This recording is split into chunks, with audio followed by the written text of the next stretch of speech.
Doctor Juan José Mendoza, ¿cuál es la situación en este momento en cuanto a la pandemia de COVID-19? Bueno, Víctor, la verdad que un placer volver a verlo a usted y estar nuevamente con su audiencia, que es tan importante tener este contacto. Bueno, la pandemia en general, en límites estamos bastante controlados, si podemos decir de esta manera.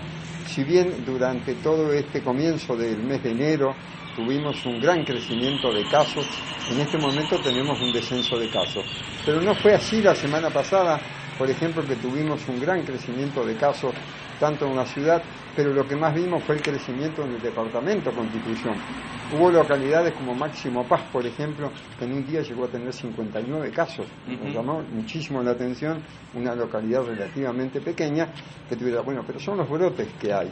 Indudablemente que, por fortuna, la gran mayoría de los pacientes están cursando enfermedades que son leves o moderadas. Por ejemplo, el día de hoy no tenemos internados de COVID en el hospital, tenemos muy, liberado lo que es la zona propiamente COVID, como es la terapia intensiva o el módulo COVID, donde estamos haciendo internación de clínica.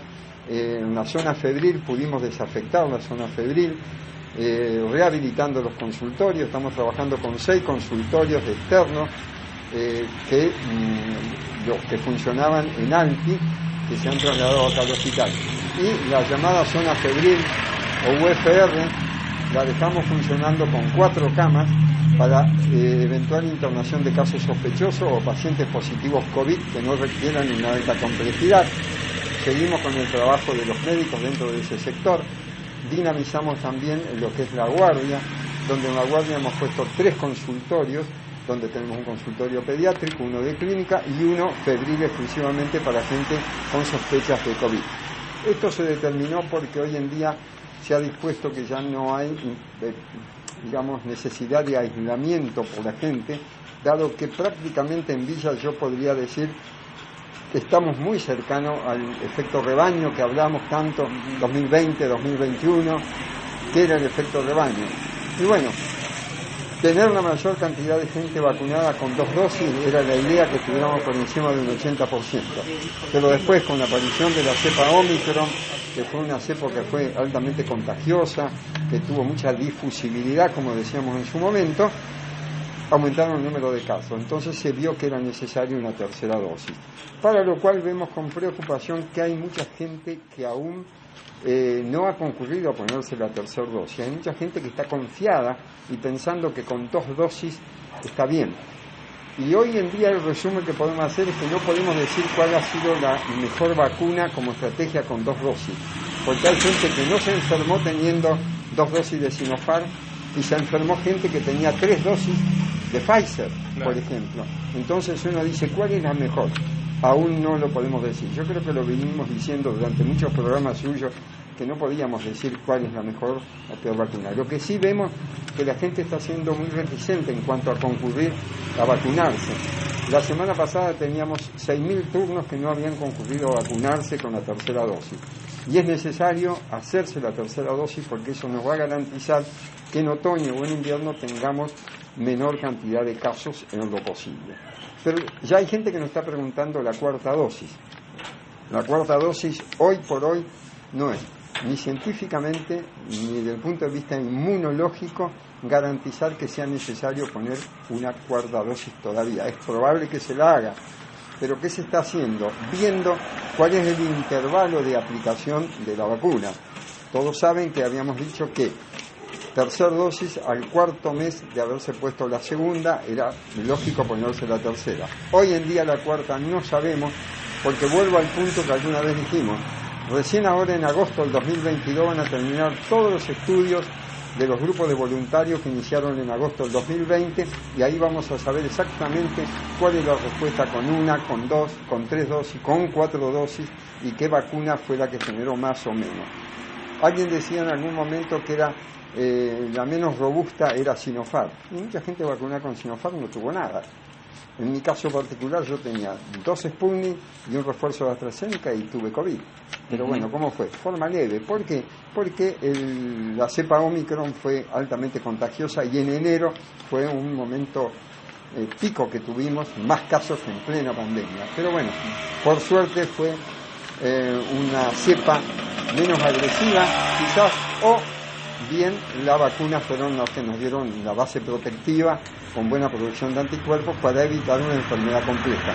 Doctor, ¿qué pasa con la tercera dosis para los chicos? Al igual que los adultos, ¿pueden acercarse por propia voluntad a recibir la dosis o tienen que esperar el turno? Tienen que esperar el turno porque todavía no está determinado en qué momento se va a hacer tercera dosis para los niños. En eso estamos. Lo que sí para los niños, lo que ha llegado ahora es la vacuna Pfizer pediátrica, que es una modificación de la Pfizer de adultos con menor cantidad de dosis y la aplicación, pero se hace exclusivamente para chicos que no hayan tenido ningún tipo de vacuna y de los 5 a los 11 años empiezan con Pfizer y terminan con Pfizer. Los que empezaron Sinopharm terminan con Sinopharm, o sea que no hay modificación. Pero un niño que tenga Sinopharm no le podemos poner Pfizer porque llegó Pfizer y tiene 7 años a lo mejor. No. Para comienzo y finalización de esquema, la misma vacuna. En algún momento va a surgir la tercera dosis para los niños, y sí, porque es un motivo de preocupación para los papás, ahora que han comenzado las actividades escolares, donde hay mucho más acercamiento de los niños, probabilidad de contagio, y siempre estamos en la duda. ¿Es una virosis? ¿Es un COVID? Y no lo sabemos a veces. Pero afortunadamente o no, muchos de los niños han estado en contacto con los papás que han tenido COVID, y quizás esos niños los podríamos considerar como positivos, más allá que hayan tenido síntomas de diferentes tipos. Los chicos se han manifestado con gastroenteritis, con resfríos comunes, con muchas cefaleas, fiebre solamente, y no han tenido, afortunadamente. Y eso habla de una gran posibilidad inmunológica que tienen los niños. Si bien en algunos lugares del mundo ha habido internaciones pediátricas, ha habido complicaciones y lamentablemente fallecimientos, afortunadamente en los niños parecería que son los que tienen mucho más resistencia al COVID por tener quizás menor cantidad de receptores AC2, que son los receptores que en los adultos sí los tenemos y donde el COVID se fija. O sea que por ahí los niños tienen mucho más ventaja que nosotros los adultos, y además los niños tienen un sistema inmune nuevo, fortalecido, y los que no tengan problemas de base con enfermedades inmunodepresibles les favorece no contagiarse en enfermedad grave del COVID. O sea que estamos en eso, se sigue vacunando en los vacunatorios en este momento en Fontana. Los días viernes, como los vacunatorios en los centros de fiesta están ocupados propiamente por la fiesta, se hacen actividades fuera de esos lugares o en el hospital o en algún barrio para completar esquema, vacunar con otros. Pero bueno, se sigue trabajando. Y en el hospital estamos recuperando la capacidad de atención en los consultorios, que eso nos está llevando un buen trabajo, pero bueno, estamos mejorando en eso. Entonces, ya se hacen menos PCR, menos testeos. Sí. ¿Qué deben hacer aquellas personas que tienen síntomas y no están dentro del rango etario que puede acceder a un PCR? Está bien. Bueno, eso lo fundamental es que una persona que venga puede consultar al servicio de unidad febril que tenemos con un consultorio acá dentro de la guardia del hospital, y los médicos que lo asistan serán los que van a determinar, de acuerdo a su característica, de acuerdo a su edad, o si tiene alguna comorbilidad, si se le pide un test rápido o si se le hace un PCR para confirmar o descartar la enfermedad. En realidad lo que se hace hoy día es más que nada un diagnóstico de tipo clínico, digamos así, por una cuestión clínica o por contacto estrecho si estuvieron en contacto con alguien que haya tenido COVID.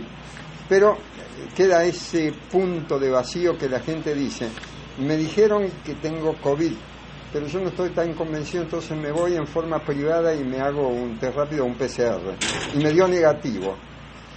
Y eso es un punto que no podemos definir a veces, porque de pronto estamos mandando a aislar por una semana o 5 días como mínimo a una persona y de pronto no tiene COVID. Claro. Es un punto muy discutible, pero también depende todo el criterio clínico del médico que lo ve en ese momento, que le diga, consideramos que es esto. En realidad esto va a estar pasando que lo que fue pandemia va a estar siendo una epidemia que ya estamos pasando y seguramente quedará como una endemia. Estamos esperando que parecería que en corto plazo la Organización Mundial de la Salud declare el fin de la pandemia. Si bien nosotros ya como que la finalizamos en nuestro país, un poco anticipada, con muchas cuestiones que no estábamos de acuerdo muchos, se anticipó demasiado y tuvimos las consecuencias que tuvimos.